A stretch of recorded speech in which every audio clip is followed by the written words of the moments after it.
fresh and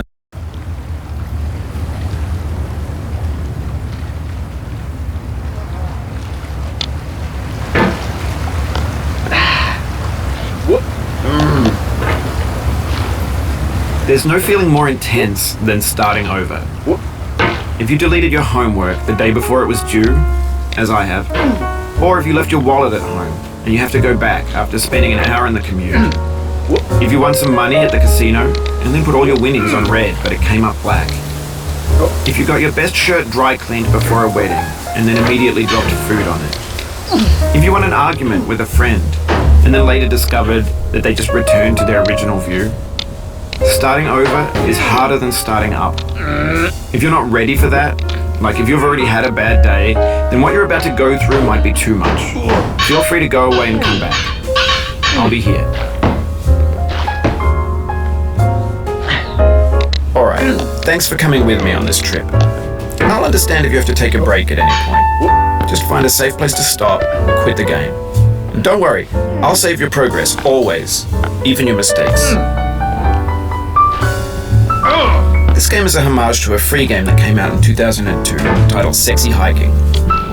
The author of that game was Jazuo, a mysterious Czech designer who was known at the time as the father of B games. And B games are rough assemblages of found objects. Designers slap them together very quickly and freely, and they're often too rough and unfriendly to gain much of a following. They're built more for the joy of building them than as polished products. In a certain way, Sexy Hiking is the perfect embodiment of a B game. It's built almost entirely out of found and recycled parts, and it's one of the most unusual and unfriendly games of its time. In it, your task is simply to drag yourself up a mountain with a hammer. And that act of climbing, in the digital world or in real life, has certain essential properties that give the game its flavor. No amount of forward progress is guaranteed. Some cliffs are too sheer or too slippery. And the player is constantly, unremittingly in danger of falling and losing everything. Anyway, when you start Sexy Hiking, you're standing next to this dead tree that blocks the way to the entire rest of the game. It might take you an hour to get over that tree, and a lot of people never got past it. You prod and you poke at it, exploring the limits of your reach and your strength, trying to find a way up and over. And there's a sense of truth in that lack of compromise. Most obstacles in video game worlds are fake. You can be completely confident in your ability to get through them once you have the correct method or the correct equipment or just by spending enough time. In that sense, every pixelated obstacle in Sexy Hiking is real. The obstacles in Sexy Hiking are unyielding, and that makes the game uniquely frustrating.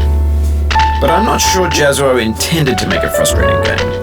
The frustration is just essential to the act of climbing, and it's authentic to the process of building a game about climbing. A funny thing happened to me as I was building this mountain. I'd have an idea for a new obstacle, and I'd build it, test it, and it would usually turn out to be unreasonably hard. But I couldn't bring myself to make it easier. It already felt like my inability to get past a new obstacle was my fault, as a player rather than as a builder.